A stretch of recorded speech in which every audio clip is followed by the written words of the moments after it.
Well, the only reason the event center came up for debate was the fact that a small group of people kind of pushed the agenda. And it looks like the press took it and ran with it, making it seem like there was a big movement to get this plebiscite. Fortunately, sanity sort of prevailed, and council voted to put an end to this sort of plebiscite talk at this stage.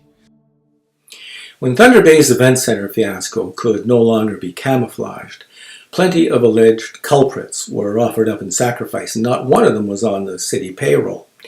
Because the federal government's final response to the City of Thunder Bay's broken record plea for funding for the event center would not arrive until after the election, City Council was insulated from the political fallout. Bad news in Thunder Bay can come only after an election, and then you've had 4 years to forget about it, but this time was different. It appears there never was a source of federal funding for the event center, and provincial funding, could it be sourced, would almost certainly be linked to a federal contribution. Citizens are frustrated. They don't know what happened. And they don't know why City Council hasn't been held accountable for the $4 or $5 million of taxpayers' money they sent up in smoke. And they're not humble about it. No one really knows how City Council came to believe that what this community really needs is an AHL hockey rink. Some believe they fell under the unfortunate influence of a celestial event. Still others believe that it came to them in their sleep. But nocturnal revelation or a celestial event, everyone agrees that it was just something magic about how quickly the event center rocketed to the top of the city's priority list. So they set about a study in 2009, and that study was pretty conclusive. If you want an AHL hockey rink, you're going to have to pay for it yourself. If that wasn't a strong enough introduction into reality, this certainly should have been. On March 16, 2011, the Prime Minister made national news with this declaration from Quebec City. We will not spend taxpayers' money on a professional sports arena or stadium in Quebec City, and we will not participate in such projects in Regina, Halifax, Edmonton, or my hometown Calgary. You either fund them all, or you don't fund any. We aren't financing the one here, and the same treatment will be applied equally across the country. That clears the air pretty much. The only thing that the Prime Minister didn't say was, pay attention, Thunder Bay City Council, this concerns you. Thunder Bay didn't get the message. 9 months later, the city commissioned a further feasibility study for a multi-million-dollar professional hockey rink with convention spaces. That was pretty interesting, considering they just got turned down for an $80 million facility a few months earlier. The idea was that if you add convention spaces to an arena, the facility then becomes fundable. With a nudge and a wink, you get your rink. In the words of the city manager. Good question. The federal program that we were looking at would not apply to anything dealing with an ice facility, but it certainly would deal with conference convention. The provincial government, they do have a number of different programs. They have the Heritage Fund. Some of them are capped at a certain number. But I think this would essentially be a project that we would hope we would be able to get in, and over time look to different types of programs. You're right that there's nothing there right now. Would this be a fair translation? The City of Thunder Bay is going to hoodwink the Government of Canada into reversing a national policy which the Prime Minister has taken great pains to reiterate, and nobody is going to notice. Kind of like saying, pay no attention to that $80 million hockey rink behind the curtain. The first thing that happens when an application goes to Infrastructure Canada is it's going to be examined for compliance. Adding convention spaces to an unfundable facility does not make it compliant. It's a contrivance. It would be recognized as such, and it would be dealt with accordingly. Wouldn't you like to have been a fly on the wall in Infrastructure Canada when this application arrived? Better make it dead on arrival. The city's feasibility study would not evaluate the potential for senior government support, and that was important. We'll come back to that later. Right now, the city was coming up to the 2014 election, and it wasn't looking good for city council. The position of the government of Canada hadn't changed. They weren't going to support these rinks.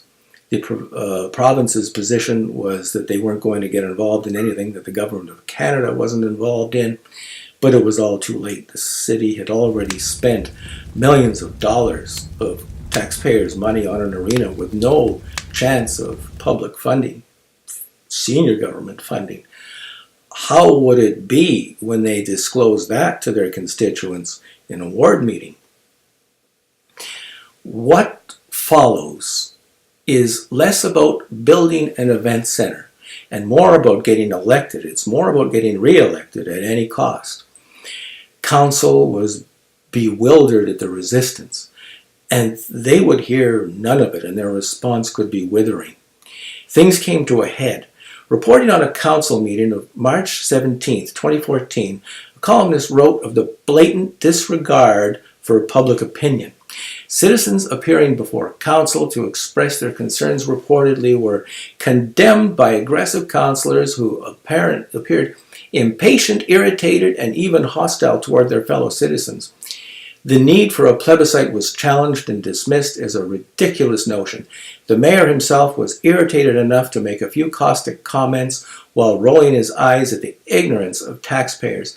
The column goes on to describe the most heartbreaking spectacle when Councillor Andrew Folds lambasted a female deputant in a rude, insensitive display of poor manners. At one point, he slammed a pile of technical papers on the desk in front of him like an angry teacher having a temper tantrum. The election was called a referendum on the event center. And what City Council did was they brought in a panel of stakeholders. These stakeholders were the people who were going to design the event center, they were going to build it, they were going to operate it, and they were going to essentially make the city council's case for them respecting the event center. The city manager was on hand, and he was going to tell everybody that the city's finances were in terrific financial shape and they could sustain the event center. For all of that, the community didn't buy it. There were those that didn't see that there was a source of funding. They didn't see that there was a source of federal funding for it or provincial because it didn't exist. There were those who were involved in organized hockey in Thunder Bay all their lives, and they didn't think that the city could sustain an AHL team for any length of time. And then there were those who just didn't believe that the city's financial situation was as rosy as had been disclosed. Let's be clear, going into the election, the city knew full well the event center didn't qualify for a government program. Consider this clip from the mayor's debate. At this time, it's just us taxpayers praying the federal government will change their national policy for our community, and that the province will have enough extra millions to do this. Mr. Boshkoff told the truth, but nobody was listening. City Council betrayed our trust when they ran on an event center contingent on federal funding when they knew full well that funding was unavailable. At best, this is shoddy public policy. At worst, it is outright deception. Why do people have to tell lies? Usually it's because they want something. They're afraid the truth won't get it for them.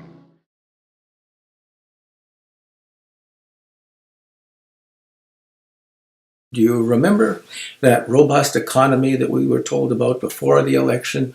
Well, a couple of months later, we were told about the need for a stabilization year, a big tax increase. Wasn't that the sort of information that you would think people would want to know before signing up for a debenture for an event center? Well, sorry about that, the city said, but we only got that information after the election. Well, wait a minute. The province had something to say about that. They countered that MPAC reclassification was well known to city officials and that they had 1 year to prepare for it. Is someone telling a lie here? Why do people have to tell lies? Usually it's because they want something. They're afraid the truth won't get it for them. And now things get a little fuzzy.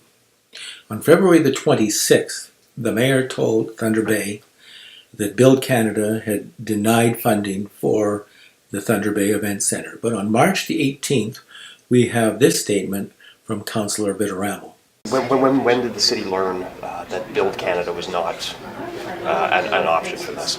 Oh, I guess a few months ago. I can't be specific on that, but there are ways. The government can do things in different ways, and we're still hoping that we can access something.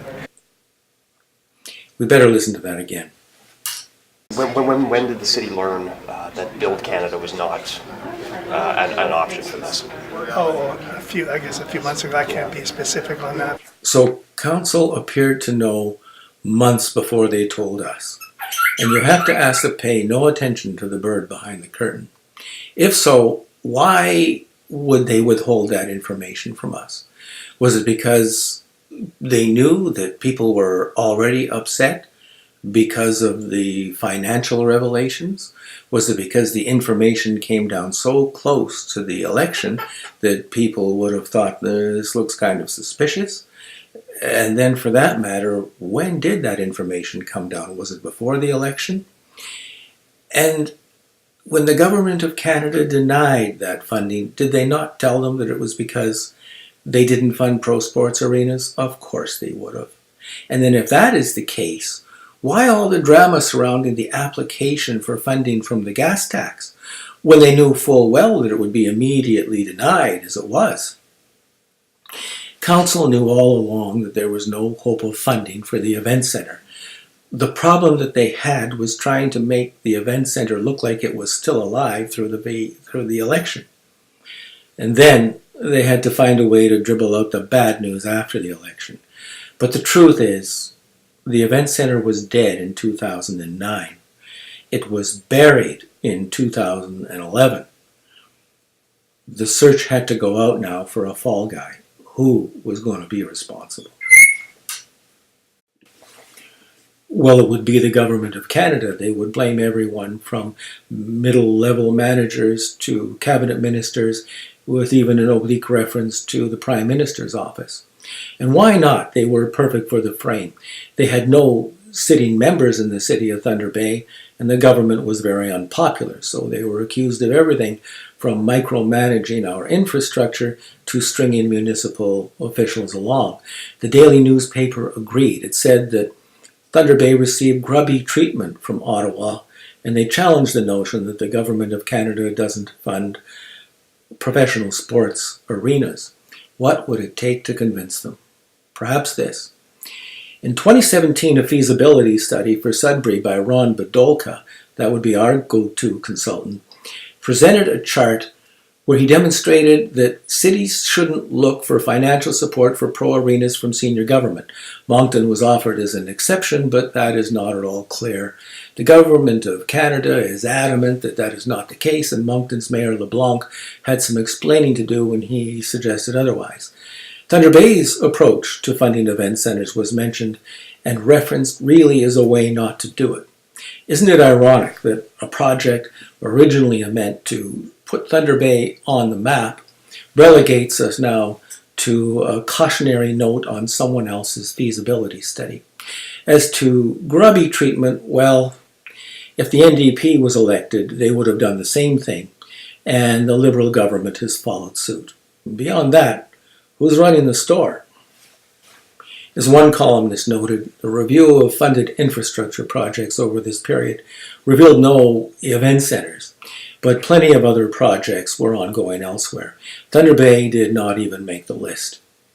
It appears that City Council placed all of its infrastructure eggs in one basket. The election is a month away, and City Council is doing it to us again.